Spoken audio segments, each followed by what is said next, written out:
Assalamualaikum everyone. So far we have learned a lot about intangible assets. We have learned that intangible assets are assets which do not have physical substance, which are non-monetary, which are identifiable, and which have to meet the definition of an asset, right? So, and we understood some examples of them. They include softwares, they include patents, they include prototypes, they include designs, they include a lot of other items, other kind of intellectual property, paint, motion art, and all those things. So, intangible assets we learned that can be purchased from the outside, right? Intangible assets can be purchased from the outside.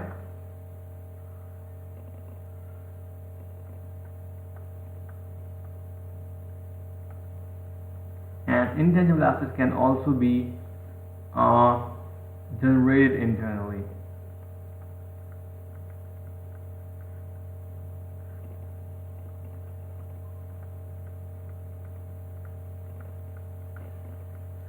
And when an asset is purchased from outside, can be a separate acquisition,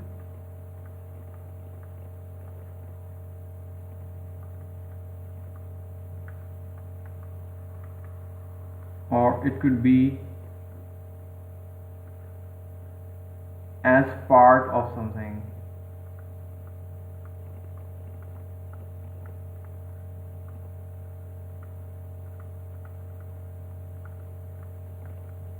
Now, separate acquisition can further be divided into acquisition against cash,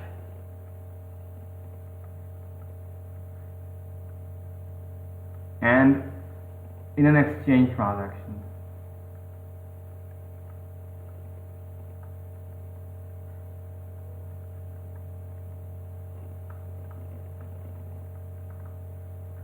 So today we're going to talk about what happens when we acquire an intangible asset in an exchange transaction. For example, if I want to purchase a software and it is worth around $10,000,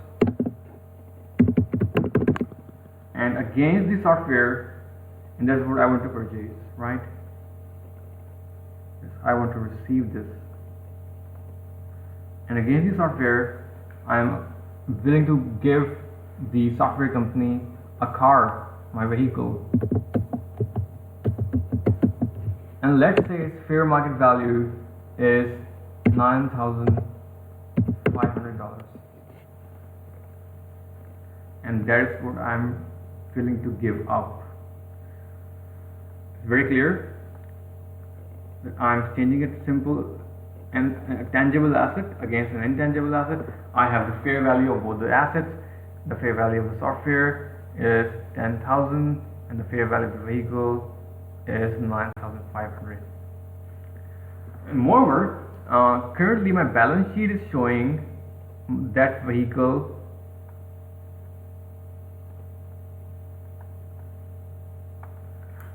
at a carrying amount, at some carrying amount, and let's say that carrying amount is $7,000.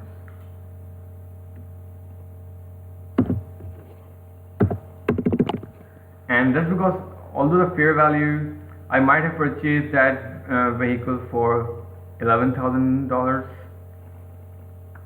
and I might have used it and depreciated it, and after depreciation of around $5,000, it might now be $7,000.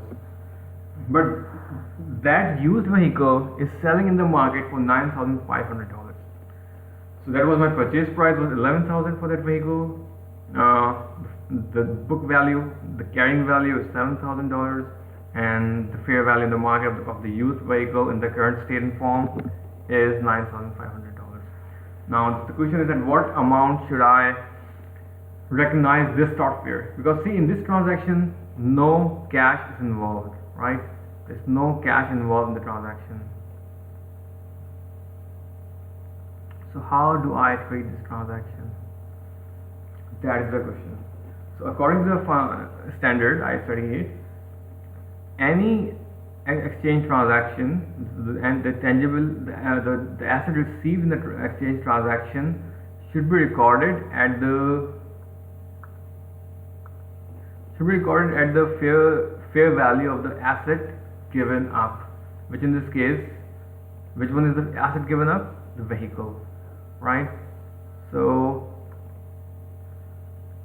if both the fair values are determinable, which means the fair value of the software and vehicle both can be assessed, our first priority is to record it on the asset given up. So yeah, there's the first priority.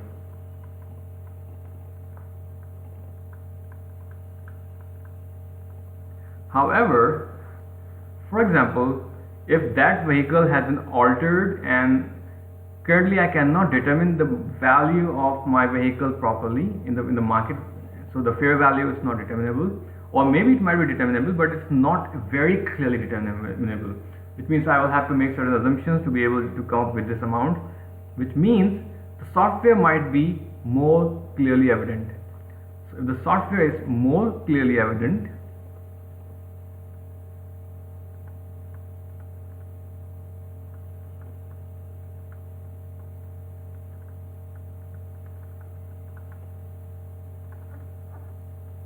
in that case, that is case 2,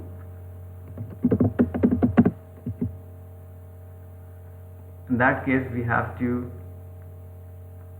use the fair value of asset received.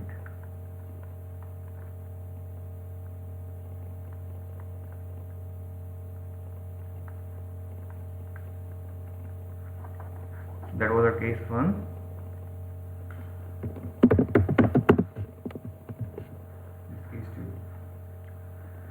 Now, what if both the fair values are not determinable? Well, that is our case 3. If both the values are not determinable,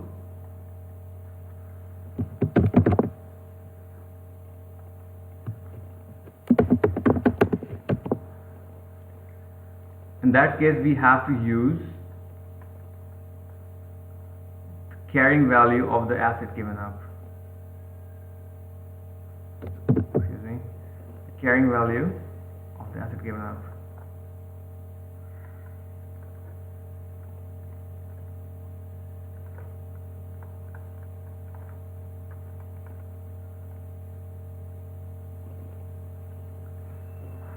Which means if both the fair value of the software and vehicle can be determined properly, in that case I will use the fair value of the asset given up, right?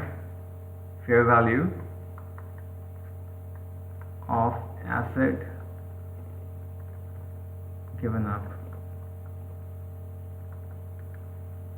That is the first case. However, if the fair value of the asset given up is not clearly determinable and the fair value of the asset received is more clearly evident, in that case we have to use the fair value of the asset received, which in this case is software. Remember, we are giving away our vehicle and receiving the software. In the third case, carrying value, the fair values of both the assets cannot be reliably measured.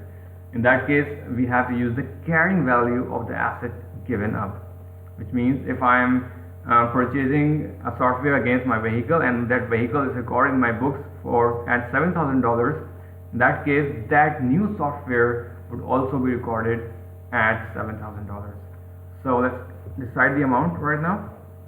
For example, what would be the amount at which I would recognize the software in the first case?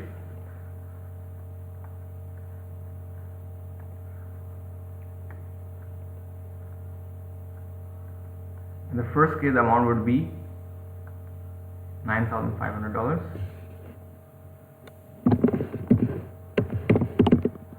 In the second case, the amount would be $10,000. because that is the fair value of the asset received.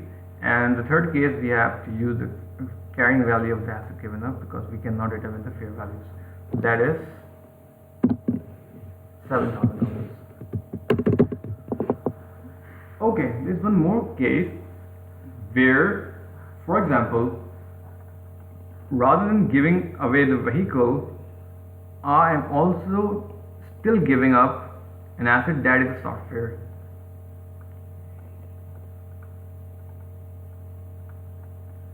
Now, rather than giving up the vehicle, I am giving up the software, and say that the fair value of the software is also around $9,500. Let's make it 700 to make it unique. $9,700. So rather than giving up a vehicle, we are actually exchanging two softwares.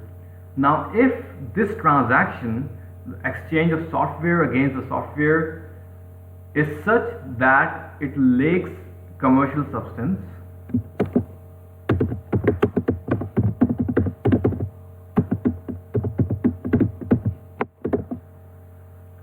if it lacks commercial substance, in that case, which is case 4, in that case too, we will have to use the carrying value of the asset given up.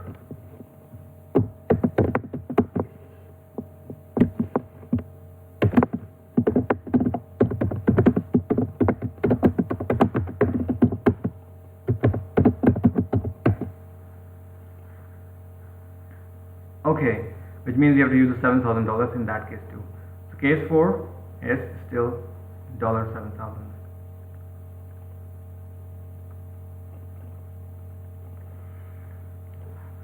And what do we mean that a transaction lacks commercial substance? Well, according to the standard, there are two conditions. If any of the two conditions is met, in that case we would assume that the transaction lacks commercial substance. So the first condition is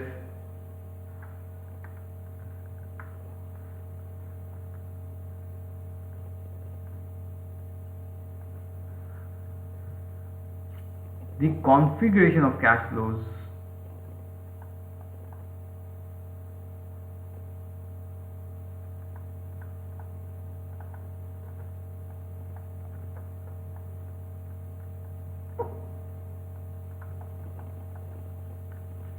Now, the first condition talks about the configuration of cash flows, and by configuration we mean nature, timing, and amount.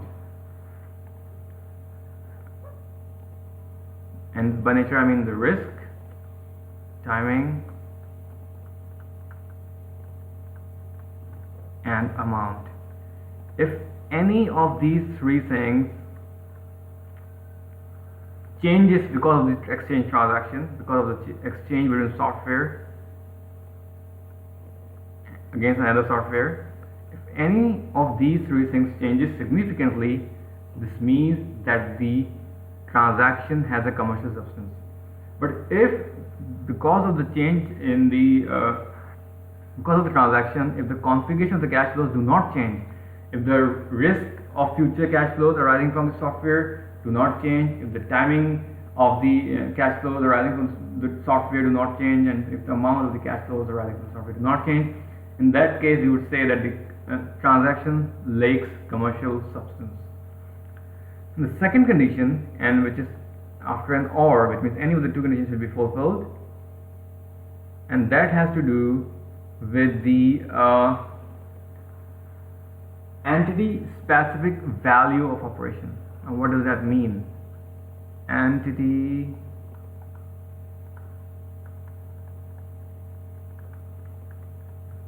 specific value of operations.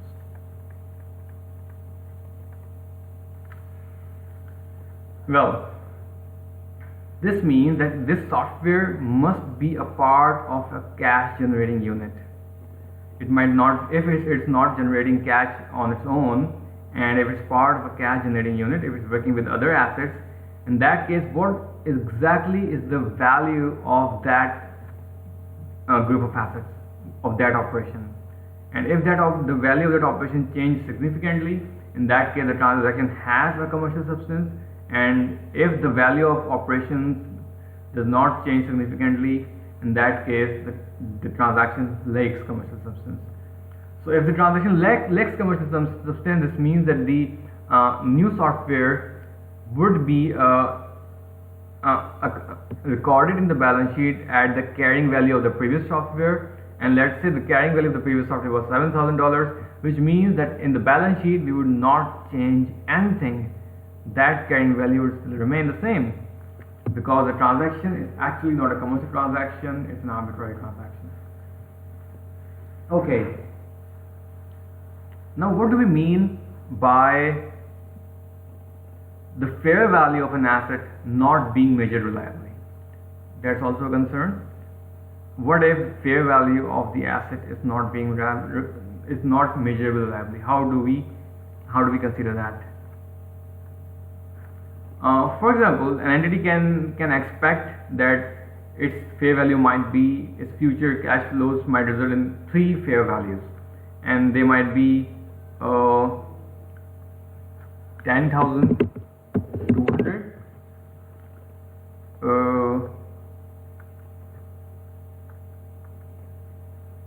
10,500,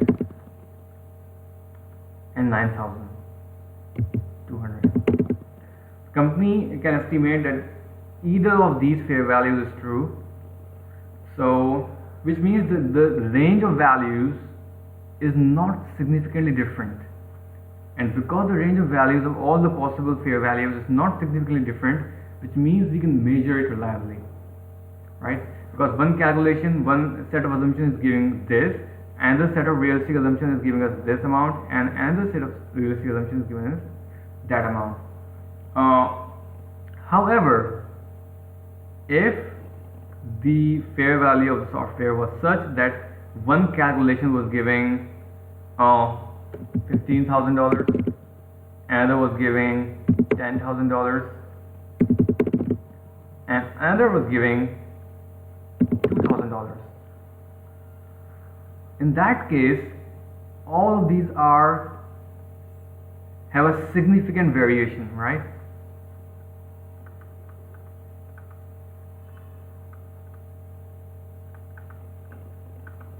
And when all the possible calculations all the reasonable calculations have a significant variation in the range of values that can be assigned to that specific software's fair value, in that case we say that the fair value of the asset is not measurable reliably.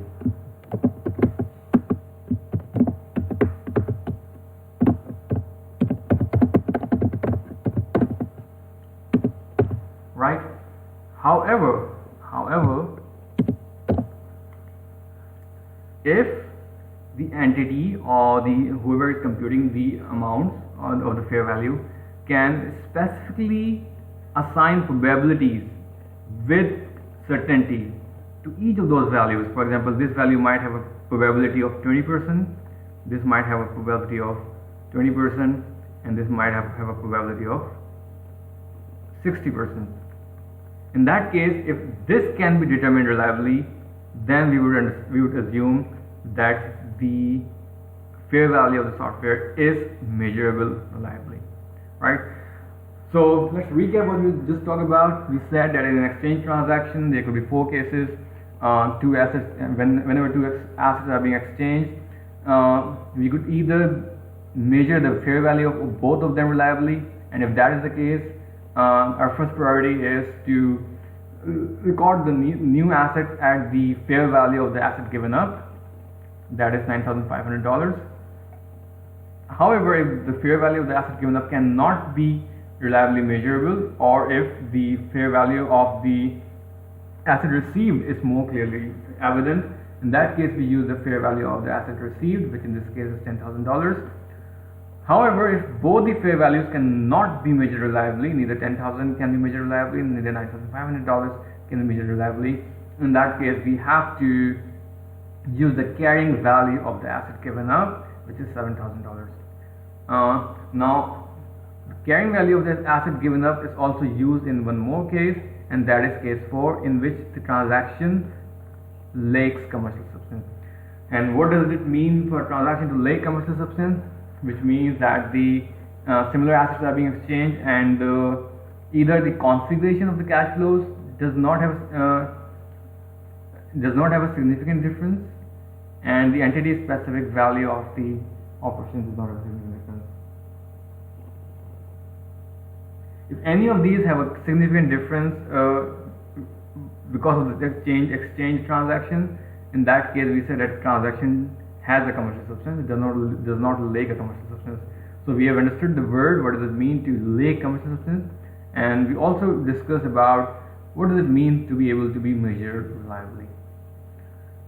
So if a software, or the value of a software can have a range of values, and that in that case, if that range is close enough, it's not there is not a significant variation in that range. In that case, we would assume that the software's fair value is measurable reliably. However, if there is significant variation in the range of values, then we have to see whether we can assign probabilities, specific probabilities with sufficient confidence to each of those values. If we can assign them, then it becomes measurable reliably. But if we cannot assign them still, then in that case it remains unable to be measured reliably. So that was enough for exchange transactions. Now, in addition to the exchange transaction, when an asset can be purchased as part of a business combination,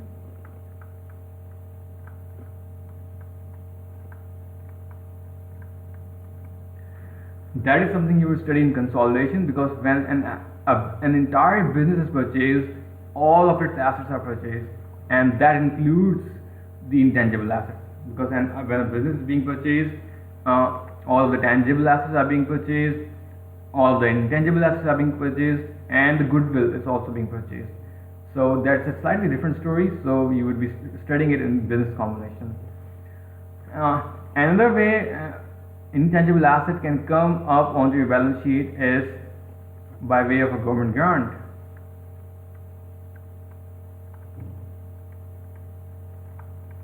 And that treatment can be properly understood after you have understood the standard on government grants. So there's a separate standard on how to account for government grants, and when an intangible asset is acquired as part of the government grant, that accounting is also related to that standard. Okay, so now comes the time for understanding what do we do when an intangible asset is generated internally. How do we treat that? Okay.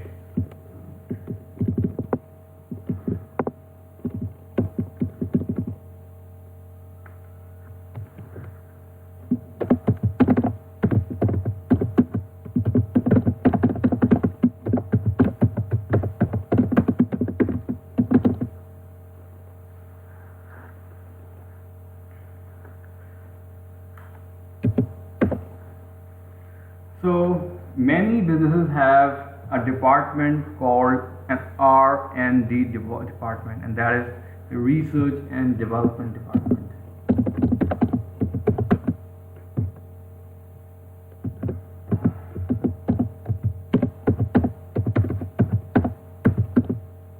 Now what does it do? It can be best understood by way of two different industries. The first is technological industry, and in technological industry you see that every year almost, or even closer or even sooner, there is new technology in terms of camera, new technology in terms of speed of the processors, new technology in terms of the hard disk capacity, screens. All of these things are being updated very quickly. And why is it happening? It's happening because companies are spending a lot of money on research and development.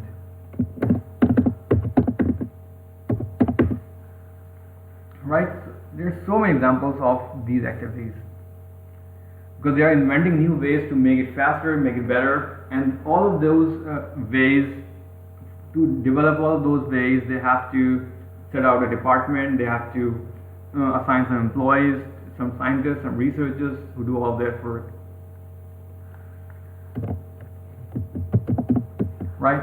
So similarly, there's another industry that is called pharmaceutical industry.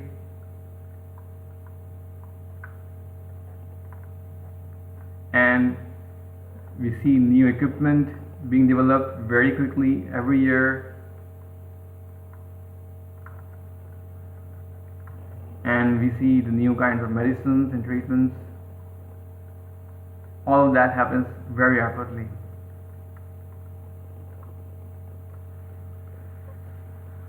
So, the expenditure that companies incur on these activities result in future economic benefits, which means some of that expenditure results because of the unique designs, unique formulas, unique inventions, unique prototypes, and all of that happens because they incur some money on that.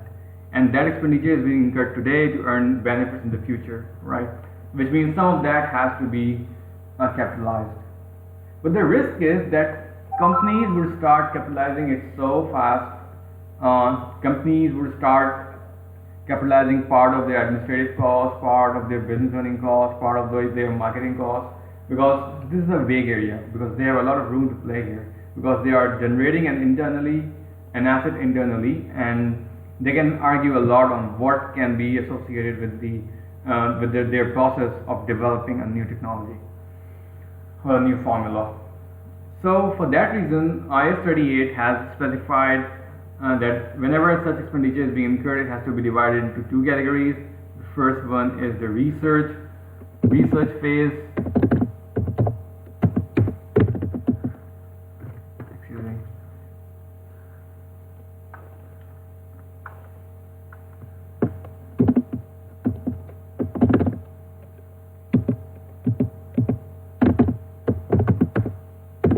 The first one is the research phase, and the second one is the development phase.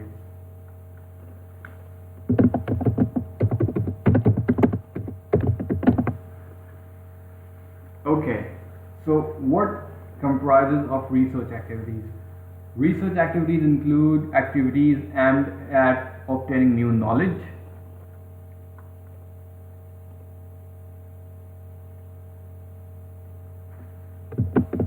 let's zoom in a bit. Research activities include activities aimed at obtaining new knowledge.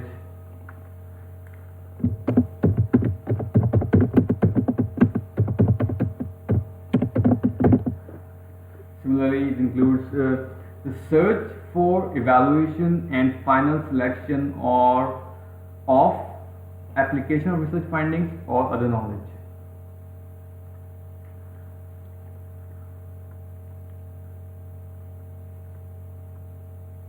Let's call it search for new applications.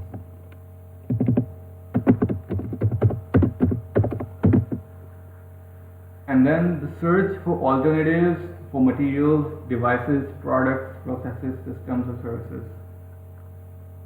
Let's say search for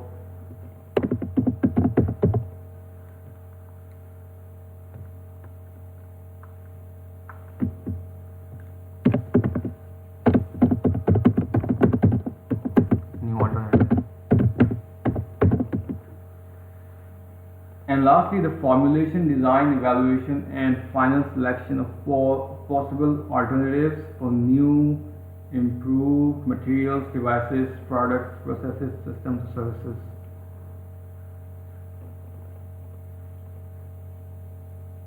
Which means in this case we are stepping a bit further, and we are either formulating or designing or evaluating what? New alternatives.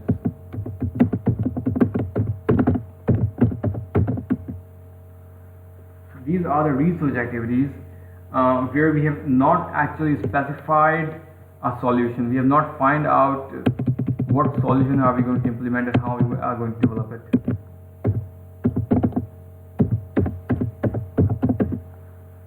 Now in the development phase, what assets, what kind of activities are included?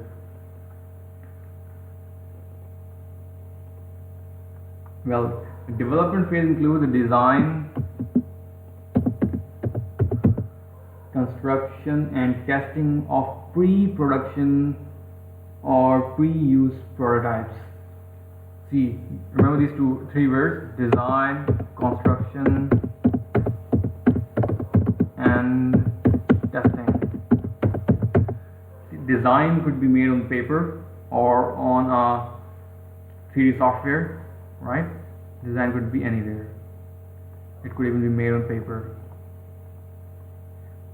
But construction can be physical. Okay, in case of a product, but in case of software, design could be a flow chart. In case of software, the design could be a flow chart. Similarly, in case of software, design could be, construction could be coding process. When they are coding the software, they are writing the code of the software, right?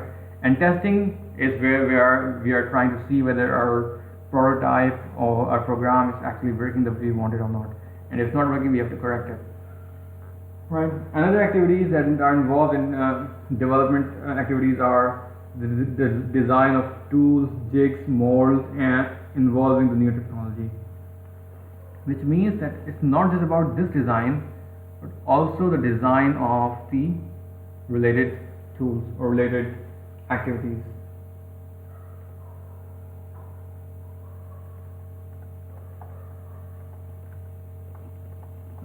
Related items.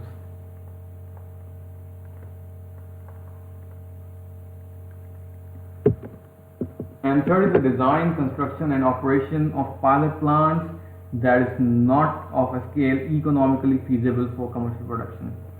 So in this case, they have also included the operation, right?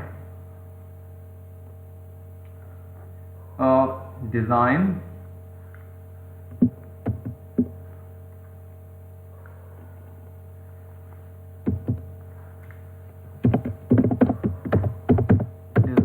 construction and operation of a pilot plant. And why operation? Why not testing? Because a pilot plant is by itself designed for testing, which means that operation is equivalent to the testing of any other intangible asset.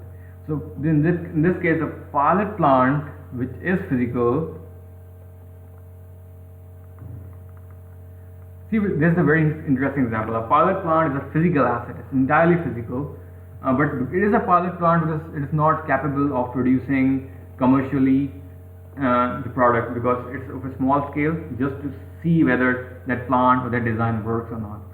So that pilot plant is physical, but all the expenses on its design, on its construction, and on its operation are being included as an internally generated intangible asset. So remember that despite it has a physical substance, physical form, its substance is still intangible. Substance is still intangible, because this pilot plant is only serving as a design for the final plant, right?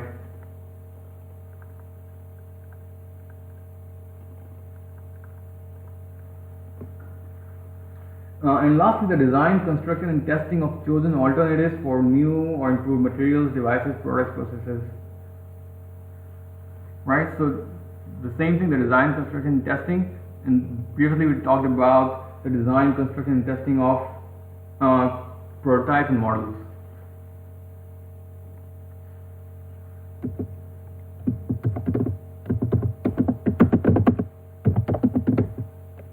And now we're talking about the design, construction, testing of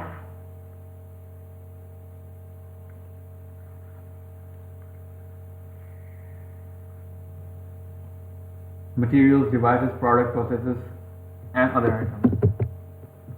So let's just put it as other items.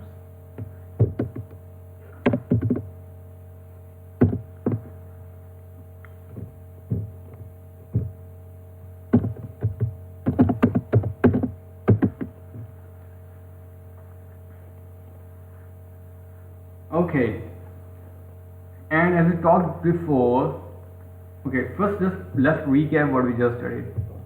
We said that internally generated intangible assets also have to be capitalized because they produce resources like technology, or for pharmaceutical companies, new medicines, new formulas that enable those companies to generate more economic benefits in the future period. And because of that future economic benefits, the expenditure incurred on generating those resources should also be capitalized. But the key here is that we should first divide the expenditure into research phase and development phase. So we try to understand what are research activities. Research activities are where we're trying to obtain new knowledge, we are searching for new applications, new alternatives, and we are formulating, designing, and evaluating new alternatives. Which means we have not chosen a path yet. We have not decided which alternative have to be adopted, but we are still finding out, digging deep into which alternative would be better for our application. And development phase, as you can see, has to do more with design, construction, and testing. It could be design, construction, and testing of prototypes and models, or it could be design, construction, and testing of other items, which include materials, devices, products, processes, systems, or services. Even service design and construction of and testing of services can be an intangible asset, right? Okay, but we talked about if you are creating a prototype or a model, design could be on paper, design could be on a 3D software, and the construction could be physical. But if we are talking about a software, design could be a flow chart, and construction could be the code. So you need to understand that there will be several different contexts in which these wordings can be applied, and you have to get really the gist of what these standards trying to say. Which phase is research phase and which phase is development phase. Now let's get to the rules. What do we do with the research phase expenditure? Do we capitalize it or do we expense it out? Well, first of all, the research phase expenditures cannot be capitalized.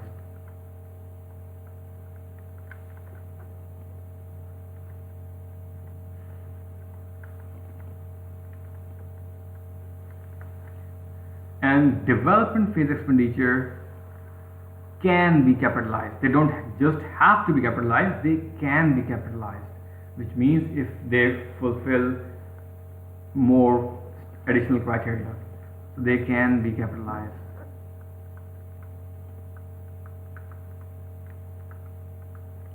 Now what if an entity is somewhere in the middle? An entity cannot distinguish between whether it's an expenditure on research activity or an expenditure on development activity. So what to do with those expenditures? Those expenditures also cannot be capitalized.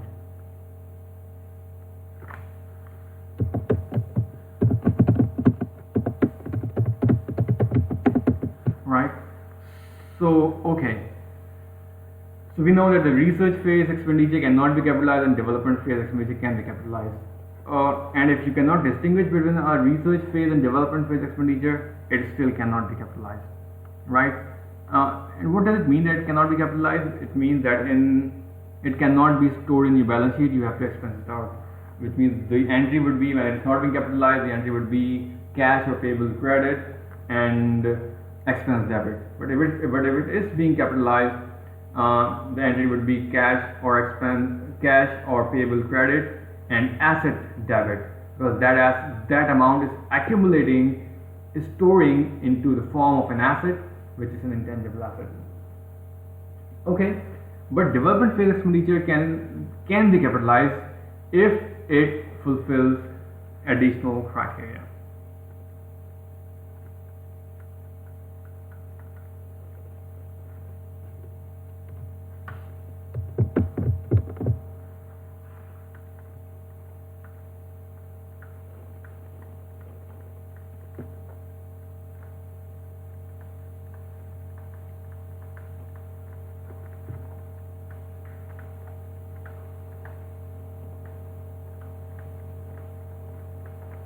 what are these requirements? What are these additional requirements? So additional requirements are all have to do with whether now these additional requirements are not in contrast to the previous requirements, the basic recognition criteria we studied before. That is the definition of an asset, the definition of an intangible asset, the future economic benefits will be probable, and the cost will be measured reliably. Rather, this additional criteria is actually enhancing that basic criteria. It's actually telling you how to apply that basic criteria onto the expenditure incurred on development phase. How? For example, the first requirement is that the technical feasibility of completing the intangible asset should be able to the entity should be able to demonstrate the technical feasibility of completing the intangible asset.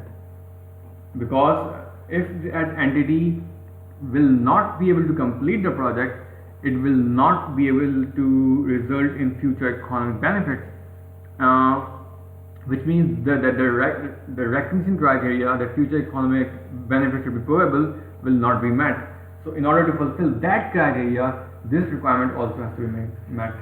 Similarly, the intention to complete the intangible asset and the use or sell it, the entity should have intention to complete it. If that intention is not there, it will still not be completed.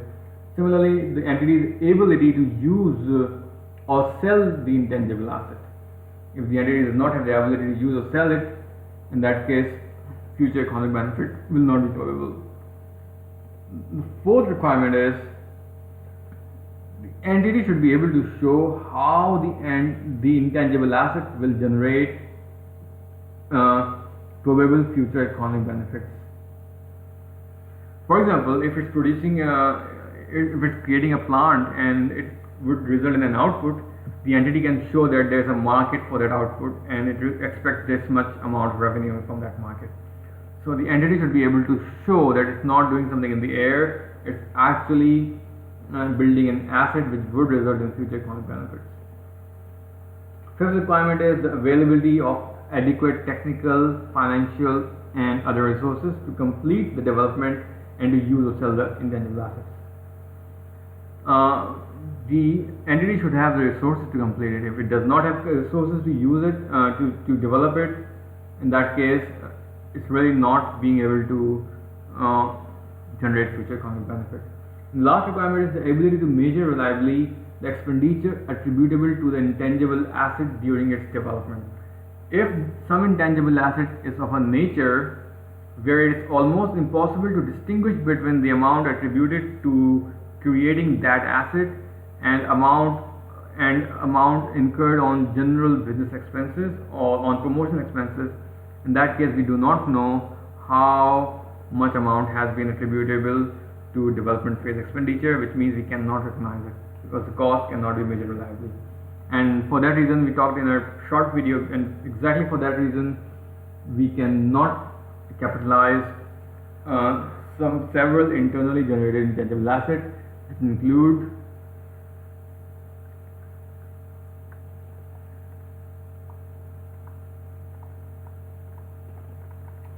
include brands,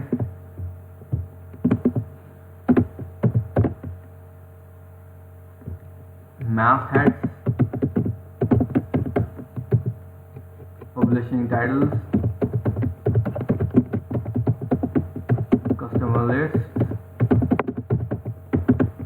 and also goodwill. Goodwill is an intangible asset, but goodwill is not intangible asset as defined by IAS 38, which means it is beyond the scope of IAS 38. But just to make clear, the standard is also saying here that goodwill can also not be internally generated goodwill can also not be capitalized. Okay, now let's try to do some questions to make sure that we understood and all these concepts regarding the internally generated intangible assets.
choose the question 1, which is conceptual.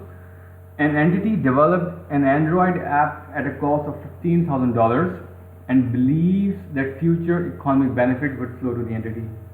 But the entity has not decided the price it would charge to the customers as well as to the business clients, which means that entity has not decided what benefits would it receive from that app. Therefore, it cannot demonstrate the amount of revenue that would result from each category of clients. That is case 1, right? So should it capitalize, recognize as an intangible asset, or should it not do that? That is the question. And the second case is a newspaper company recently launched a weekly magazine. To decide the title, the company paid a committee of 3 journalists $1,000 each, which means it incurred $3,000 just to decide the title of its magazine.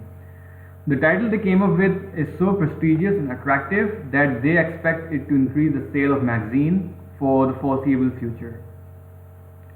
Which means that because of the title, they think that future economic benefits would result. Now, which of the above items should be recognized as an intangible asset? That is the question. First case, where the entity has developed an Android app and believes that future economic benefit would flow to the entity, but the entity has not decided the price. Now, just because the entity does not have decided the price does not mean that future economic benefit would not be provable. See, the entity does not have to be precise about how much future economic benefits would be provable, unless it really believes that they would be lower than $15,000.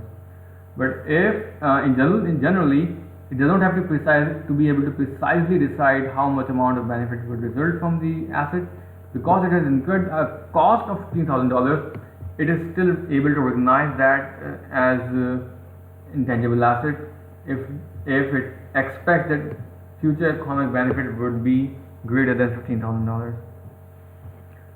Now the second part is a newspaper company recently launched a weekly magazine. Okay. Now the intangible asset that they want to capitalize is the title of that magazine, because that title is prestigious and attractive, and they have paid $3,000 just to think a title. Should it be recognized as intangible asset? Well, according to the standard, publishing titles cannot be capitalized as intangible assets, which means it will not be capitalized.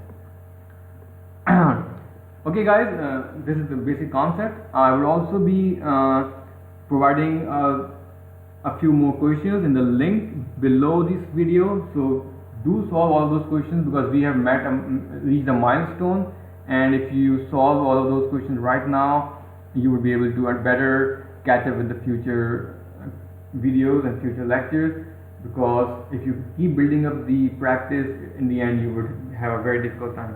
So all of those questions are original, designed especially for ICAP's CAP 7 exam, and just to help you excel in each aspect of all the concepts. So don't forget to solve those questions. Allah Hafiz.